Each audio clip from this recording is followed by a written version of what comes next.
an enormous flying creature born from a raging inferno, a vicious three-headed dog guarding the gates of hell, mysterious sea serpents terrorizing mankind. But are such monsters merely mythical creatures of fantasy? Or did they actually exist in the ancient past?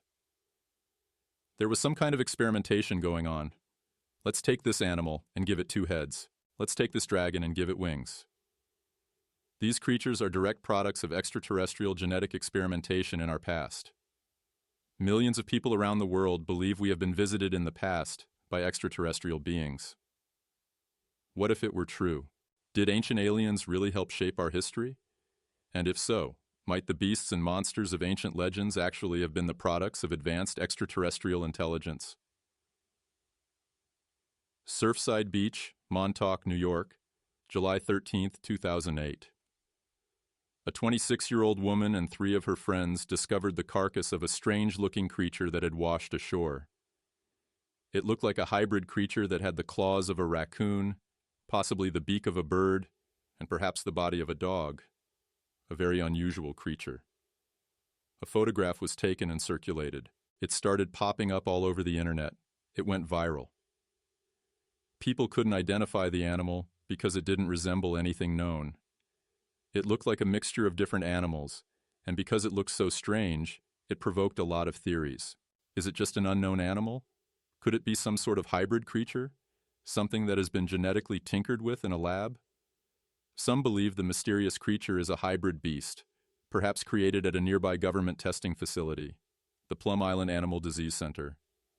Cryptozoologist Lauren Coleman labeled the creature the Montauk monster. This is a replica of the Montauk monster. One of the things we noticed about this creature was these strange features around its mouth.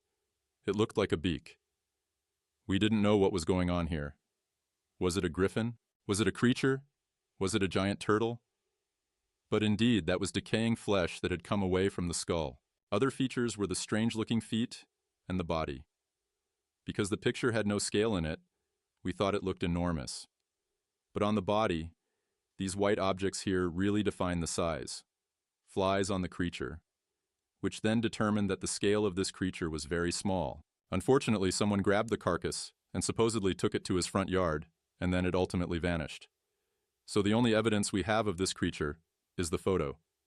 But while some researchers theorize that the so-called Montauk monster was the product of modern science, ancient astronaut theorists believe the animal could be part of a long line of genetically modified creatures that have appeared throughout human history. If the Montauk monster is, in fact, a reality, then that could mean that if we are able today to create some very bizarre creatures behind closed doors in labs all around the world, it is possible that our ancestors, especially the extraterrestrial ancestors, had the same capability, because in ancient texts, we have numerous references to monsters, bizarre beings that have been described in great detail. Ancient Greek artifacts depict terrifying beasts such as the Gorgon, the Hydra, and the ferocious Cerberus. And in Homer's epic poem, the Iliad, the Greek author describes a battle in which the hero, Bellerophon, slays a monster called the Chimera. The Chimera was a dreaded beast that wreaked havoc and terrorized the people of Asia Minor. Homer described the Chimera as an immortal beast with a lion-like head, a snake's tail, and a third goat head in the middle that snorted bright fire.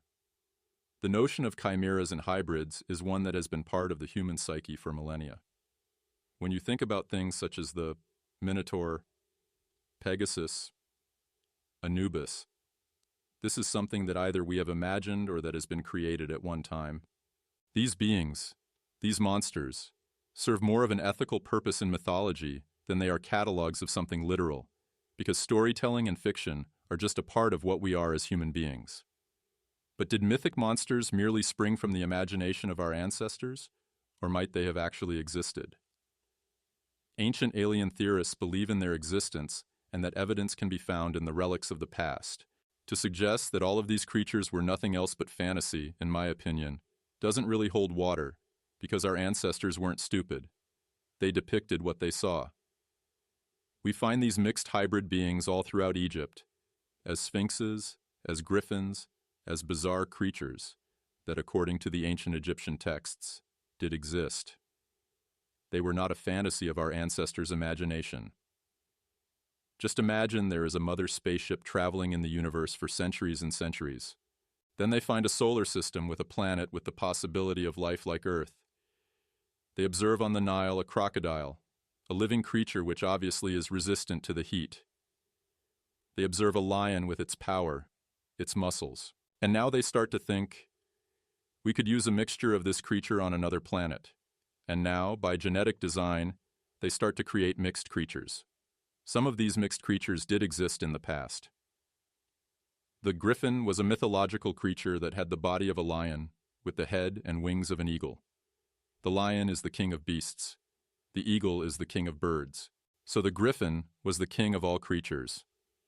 The creature is somehow two creatures put together in a way that defies normal sense, defies normal explanation. So the question is, how does that happen? By the mid-19th century, scientists began to look at fossil records around the planet to study how organisms changed over time.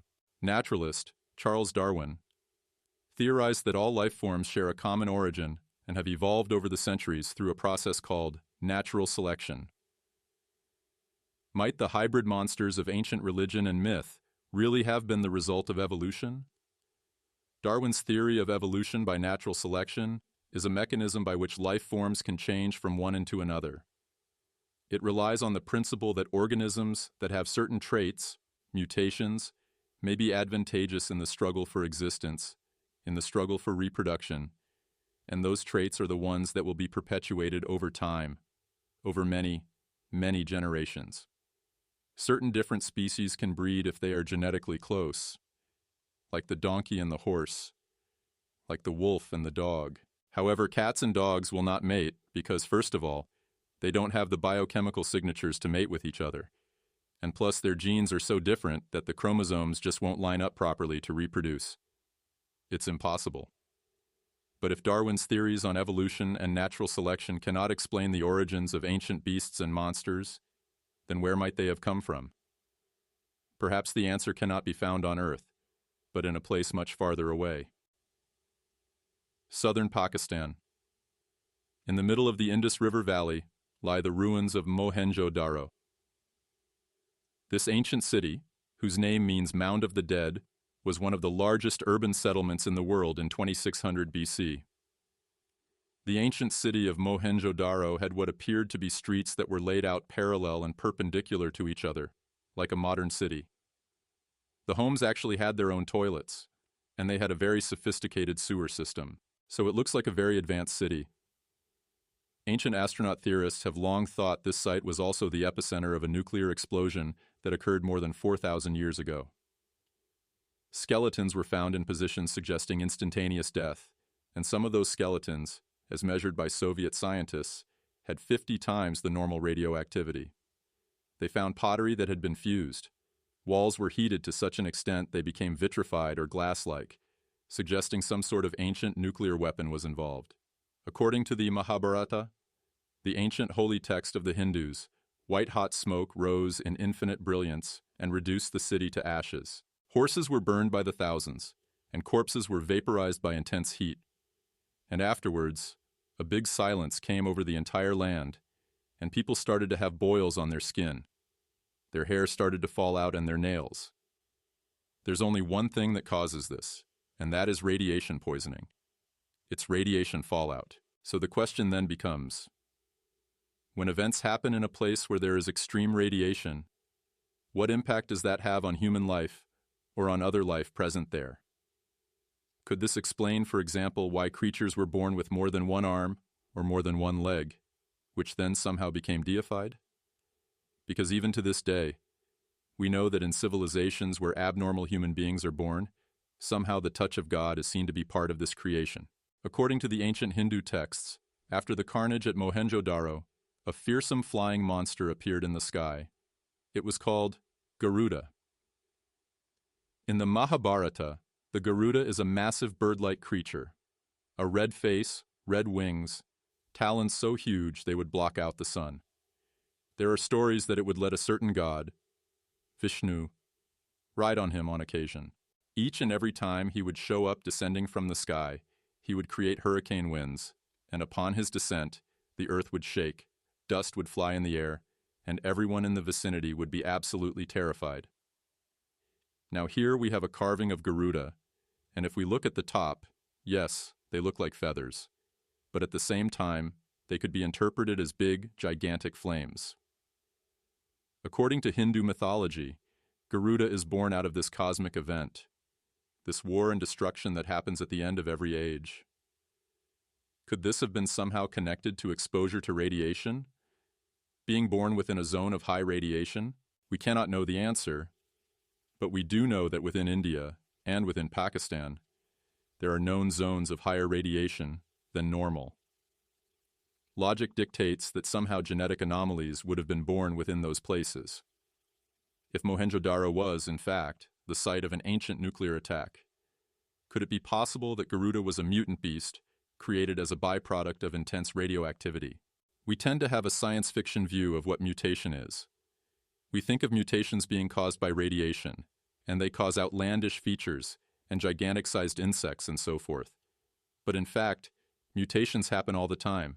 There's no recorded evidence of any radiation causing a mutation which changes some species into a different species. Most radiation mutations are lethal. But if, as modern scientists believe, Garuda was not likely the result of genetic mutation, then what could explain its existence? The Mahabharata states that Garuda was born from this raging inferno, and what's really intriguing is the fact that in some text passages, we can read that the exterior of Garuda did not consist of feathers, but of metal. Now, what kind of bird is that? No bird is made of metal unless it's a type of machine. Garuda was a flying vehicle, and Garuda was able to travel to the moon and around the earth with very, very high speed. Garuda even was able to shock mankind with lightning, which fell from heaven. Garuda was considered to be a snake killer. In fact, Garuda needed to eat snakes in order to survive. Now compare an airplane at the airport today hooked up to a fuel line. Isn't that airplane eating a snake? If you see modern fighter jets take off in the middle of the night, there's smoke and fire coming out of the exhaust. It looks like a dragon. It looks like some type of mythical creature, especially if you don't know that what you're witnessing is nuts and bolts technology. So of course you're going to liken it to a living creature. Those ancient aliens knew that our ancestors would worship them as gods because they knew that our ancestors didn't know it was technology. They thought it was magic, spirituality, divine intervention, which it never was. To the east of India, near the village of Wushan, in the Sichuan province of China, similar tales of flying beasts have also been found in ancient texts. In the 4th century, historian Changku reported the discovery of what were then called dragon bones. A question occurs as to whether dragons might actually have been actual dinosaurs that had wings. I should point out that the wings would have been lost to the fossil record. We're just recently talking about dinosaurs having feathers and having evolved into birds. It was possible that some dinosaurs actually did have wings and could be described as dragons. But while most mainstream scientists believe the remains found were most likely dinosaur fossils like those of the flying pterosaur, ancient astronaut theorists have another, more provocative explanation. Now, a creature which somehow is able to spit fire obviously is not any place in the animal kingdom of today. So what we have here is either an invention which did indeed spit fire, in which case we're not confronting a creature here, but somehow a creation, something which was either engineered by mankind or which was engineered by extraterrestrials. Machines that fly through the air and spit fire, causing mass destruction, thousands of casualties, and radioactive fallout. Could the Garuda and other so-called flying dragons really have been ancient versions of today's high-tech bomber planes? Or perhaps something else, something even more out of this world? In March 2010, a panel of 41 international experts concluded that the impact of an asteroid that smashed into Earth at Mexico's Yucatan Peninsula 65 million years ago probably triggered the global climate change that resulted in the mass extinction of the Earth's dinosaurs. But is there also evidence that some dinosaur species survived? And if so, might they also have evolved? Paleontologists tell us that all these things have been extinct for 65 million years, yet they still crop up, and they appear to be prehistoric animals, dinosaurs literally, that have survived right down to today. much like the coelacanths and alligators and sharks and turtles also have survived from those same prehistoric times. I believe that ancient prehistoric monsters are still living in remote areas of the world, either in oceans and lakes or jungle areas, today. In the Highlands of Scotland, the legend of the Loch Ness Monster has long been part of Celtic and Norse folklore. Recorded accounts of sightings can be traced to the year 565, to the Irish monk Ichi, Saint Columba, a powerful leader who founded monasteries in both Ireland and Scotland. In his journals, Columba wrote of an encounter with people burying a man near the shores of the now fabled Loch Ness. They explained to Father Columba that the man who had died had been swimming in the lake and was attacked by the water beast. Upon hearing this, Father Columba sent his own follower into the lake. When the beast came after this man, Father Columba made the sign of the cross and commanded the beast not to harm the man. The beast fled and was never seen harming another man again. A lot of people don't realize how big Loch Ness is. It's 23 miles long, a mile wide, and at its deepest point about 800 feet. And the water is very, very dark and dense, so it is the prime location where, conceivably, they didn't need to surface that often. They would sort of bypass detection. When we're confronted with the Loch Ness Monster or any kind of anomalous creature, the question really is, where does it come from? Is it a remnant of the dinosaur age? Or is it something which is out of this world? We know that, for example, St. Columba definitely felt that lake was sacred, and that there was something present there which had a religious connotation, which is why he went to that place to begin with. The intriguing thing is that there actually have been a significant number of UFO sightings over the loch itself, of strange, brightly lit objects hovering over the water late at night, which clearly aren't helicopters or aircraft or meteorites or anything like that at all. So, in other words, Loch Ness is a weird and spooky place. Could the so-called sea monsters of Loch Ness possibly be descendants of ancient dinosaurs? Or might it be of another, perhaps extraterrestrial origin? And if so, what might this say about other mythical sea beasts like the seven-headed Sumerian sea monster, the Leviathan? The Leviathan is sometimes described as a serpent or crocodile or a dragon, but it lurks. It is the gatekeeper to a portal to hell. And this gateway to hell is apparently deep in the ocean, and the Leviathan is there forever lurking. In Greek myths, the Hydra was described as an ancient sea serpent with many heads. It was said to be a descendant of the earth goddess Kaitus and Gaia. Hercules was sent to kill the Hydra, but it was terribly difficult. He would slice off a head, and two heads would form. He had to ask for help from his nephew, and his nephew had a brilliant idea. Bring a torch.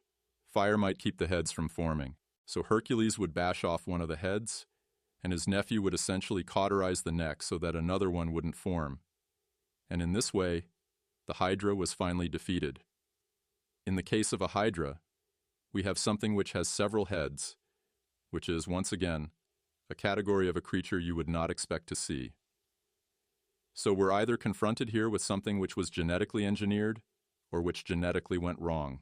But clearly, it was of such importance that it was adhered to in mythology, where it attained a status over the years, over the centuries, up to this moment in time.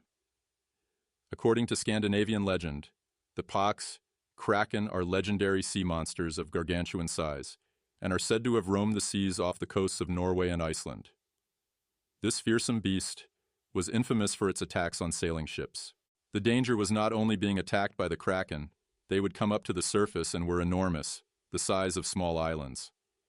So you could have a collision with a kraken that wasn't even out to attack you. Another great danger was that if it submerged suddenly, it formed such a great whirlpool that it could pull a ship under. Could such legendary sea monsters have actually existed? Might they have escaped extinction in the safety of cold, deep waters? According to ancient astronaut theorists, there is evidence of the origin of giant sea creatures in the sacred texts of the Hebrew Bible. A very early account of an encounter with some kind of monstrous sea creature is found in the Bible. The story of Jonah. The hero Jonah was not fulfilling his destiny, and his punishment was to be thrown off a boat into the ocean. Jonah is swallowed by this giant fish sent by God. He spends 3 days, 3 nights inside of this giant fish, and then is spewed out. If Jonah, a human being, had been swallowed, he first of all would have been ripped up by the creature's teeth, then been crushed as it was swallowed, and perhaps stomach acids would have destroyed his skin and internal organs. So I propose there's no way he could have survived being swallowed by whatever this entity was, if it was a fish or whale. So, the question I have is this truly a description of Jonah being swallowed up by a biological animal? Because in some references, we can read that the ribs of that whale were made out of gleaming bronze. Now that, to me, is a description of some type of technological device that was made of metal. Jonah was, in fact, not swallowed by a whale, but by a USO, an unidentified submersible object. He disappeared into an object which was clearly of a man-made or extraterrestrial origin, and which was of such specific interest that he not only related the story, but that thousands of years after it occurred, we're still talking about it today. I think we need to look at stories like this at a deeper level, not to rule them out just as mythology, but to determine if the people reporting these things actually did have real experiences, but they were just trying to incorporate it into the way they understood the world at that time. Could alien beings really have lurked beneath the seas in submersible machines? If so, why were they there? Might they have come to share advanced technology with humans, or did they come for another, perhaps more sinister reason? Volgograd State Medical University, Russia, 1954. Soviet scientist and organ transplant pioneer. Vladimir Demikov. Surgically produces a fully functioning two-headed dog. What he did was he took the upper torso of a dog and grafted it onto the neck of another dog, and surprisingly this creature lived for a few weeks. Demikov brought it to medical shows as evidence that he could do this, that these sort of hybrids, that these sort of things could be done. Although highly controversial, the transplant pioneer's audacious experiments paved the way for the first human heart transplant in 1967. But while the image of Demikov's dog is disturbing, ancient astronaut theorists believe our early ancestors also left behind evidence of equally bizarre creatures. The great thing about the ancient alien theory is the fact that we can compare modern achievements with stories from our ancient past. And so if today we're able to create a two-headed dog with 6 legs, is it possible that a similar creature existed thousands of years ago? And I say yes. In the Greek epic poems of Homer's Odyssey and the Iliad, a vicious 3-headed dog named Cerberus guards the gates of Hades. According to the myths, Cerberus was descended from the Greek gods, Typhon and Echidna. But might the so-called gods that created the strange beast really have been early Earth visitors, misinterpreted as gods, as ancient alien theorists believe? The humans and gods were kind of still living among one another. All of this interbreeding, this fertility, produces all of these monsters, and you do not want to meet these monsters. These are not the kind of things you want to encounter. And if one guard dog is ferocious and terrifying, you can imagine 3 of them, but all on one body. If Cerberus is a factual creature, then really what we're talking about here is somebody with knowledge and the technology to create a multi-headed animal, and so we are dealing with extraterrestrial technology. Is it possible that Cerberus and other hybrids like the griffin, the Egyptian Amadou, or the Greek chimera were in fact created through advanced alien transplant procedures? We have yet to discover any civilization which has contacted us in the past, or which is contacting us today, that roughly needs to be at our level of technological advancement. It's probably going to be a bit beyond that, and that also means that it's not just the science of space travel, but all sciences which are going to be somewhat more advanced. So we know that the extraterrestrial who comes to Earth from a distant place will have this medical knowledge. There was some kind of experimentation going on. Novelty, a zoo. Let's see what we can do. We'll play with these creatures. Let's take this animal and give it 2 heads. Let's take this dragon and give it wings. Let's let it breathe fire.